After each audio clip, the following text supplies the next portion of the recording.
I got so much motherfucking design on right now. Break it down, bring it back, make it clap. I got 3 old thoughts, new guap, where that damn bitches on my line, and you know they come strapped, come strapped. Assalamualaikum warahmatullahi wabarakatuh. Saya Dika Septiani, NIM 2230103022. Saya Cindy Nur Saaban, NIM 2230103018. Dan saya Desi Indah, NIM 2230103020. Kami dari kelompok 5 Manajemen Kurikulum dengan materi Perencanaan Kurikulum. Dapat beberapa karakteristik kurikulum diantaranya adalah: yang pertama, perencanaan kurikulum harus berdasarkan konsep yang jelas. Yang kedua, perencanaan kurikulum harus dibuat dalam kerangka kerja yang komprehensif. Yang ketiga, perencanaan kurikulum harus bersifat reaktif dan antisipasi. Yang keempat, tujuan-tujuan pendidikan harus meliputi rentang yang luas akan kebutuhan dan minat yang berkenaan dengan individu dan masyarakat. Yang kelima, rumusan berbagai tujuan pendekatan harus diperjelas dengan ilustrasi konkret. Yang keenam, masyarakat luas mempunyai hak dan tanggung jawab untuk mengetahui berbagai hal. Yang selanjutnya, dengan keahlian profesional mereka, pendidikan berhak dan bertanggung jawab mengidentifikasikan program sekolah yang akan membimbing siswa. Yang kedelapan, perencanaan dan pengembangan kurikulum paling efektif jika dikerjakan secara bersama-sama. Yang kesembilan, perencanaan kurikulum harus memuat artikulasi program sekolah dan siswa pada jenjang dan tingkatan sekolah. Yang ke-10, program sekolah harus dirancang untuk mengkoordinasikan semua unsur dalam kurikulum kerangka kerja pendidikan. Yang ke-11, partisipasi kooperatif harus dilaksanakan dalam kegiatan perencanaan kurikulum. Dalam perencanaan kurikulum harus diadakan evaluasi secara kontinu. Yang 12, berbagai jenjang sekolah dari TK sampai perguruan tinggi hendaknya memproses dan mengakomodasi perubahan, pertumbuhan, dan perkembangan siswa. Adapun karakteristik lainnya menurut Hadian Wijoyo dan berbagai regulasi yang harus diperhatikan urusan hal-hal yang dijadikan ciri-ciri perencanaan kurikulum, yaitu yang pertama, perencanaan kurikulum tentunya didasarkan pada konsep yang jelas tentang hal-hal yang membuat hidup lebih baik dan di masyarakat. Yang kedua, mengkonseptualisasikan perencanaan kurikulum sebagai kerangka terpadu dengan memfokuskan dan mengkoordinasikan bagian yang terpenting dari proses pengajaran yang efektif.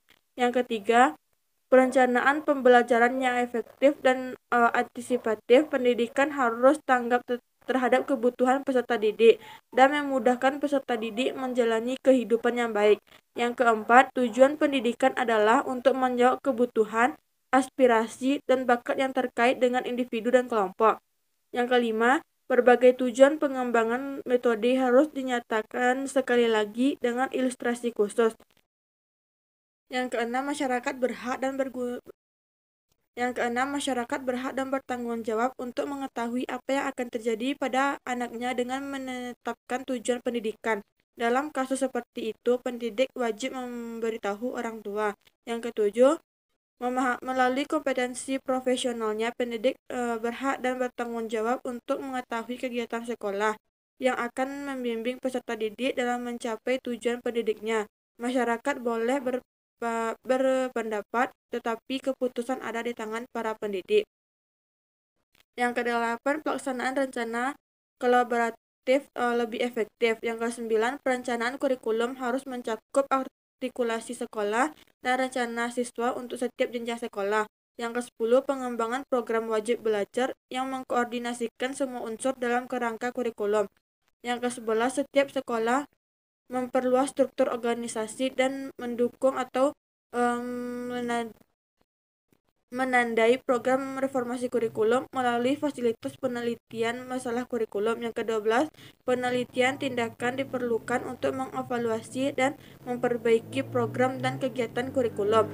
Yang ke-13, kebutuhan untuk evaluasi berkelanjutan dari semua aspek pengambilan keputusan kurikulum, menggabungkan proses dan analisis ke dalam pengambilan keputusan kurikulum. Yang ke-14, sekolah pada semua jenjang, mulai dari taman kanak-kanak hingga pendidikan perguruan tinggi, harus merespon dan beradaptasi dengan perubahan perkembangan anak didiknya, sehingga perlu dilakukan refleksi pada setiap organisasi dan tahapan. Karakteristik perencanaan kurikulum menurut Syamsidah Lubis adalah sebagai berikut. Yang pertama, perencanaan pembelajaran harus didasarkan pada konsep yang jelas. Kedua, perencanaan pembelajaran harus dilakukan dalam kerangka kerja yang komprehensif.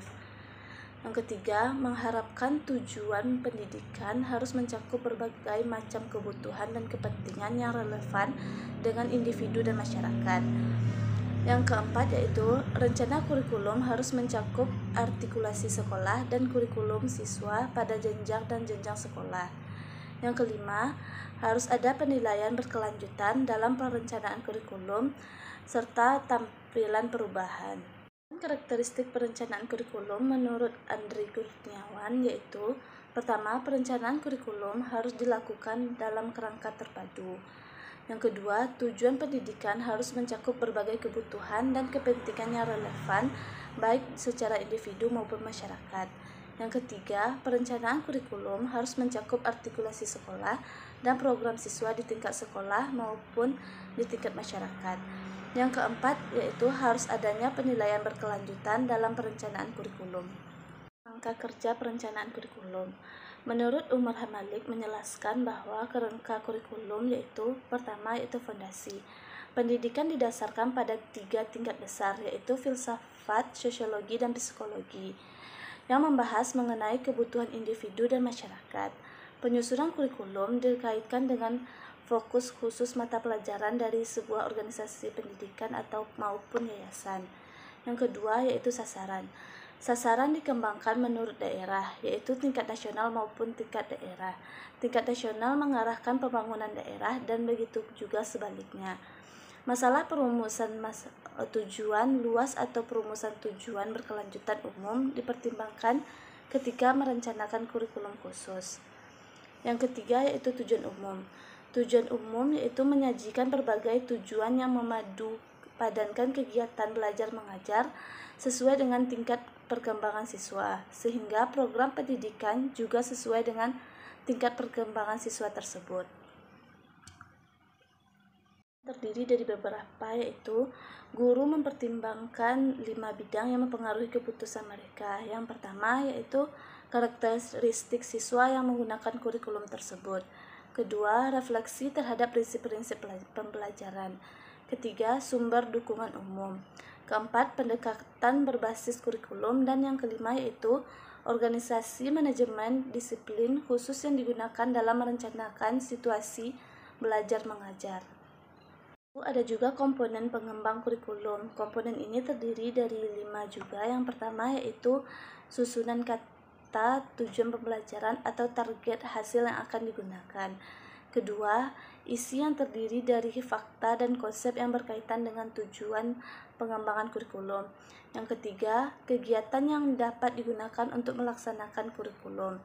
Yang keempat, sumber daya yang dapat digunakan untuk mencapai tujuan yang akan dicapai. Yang kelima yaitu mentrik untuk menentukan pencapaian tujuan. C. Komponen perencanaan kurikulum.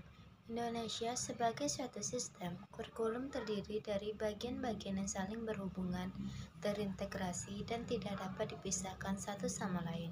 Menurut Ilyas Hasibuan, bagian-bagian kurikulum pada dasarnya terdiri dari 4 bagian, yaitu yang pertama komponen tujuan, kedua komponen materi, ketiga komponen metode, dan terakhir yaitu komponen evaluasi.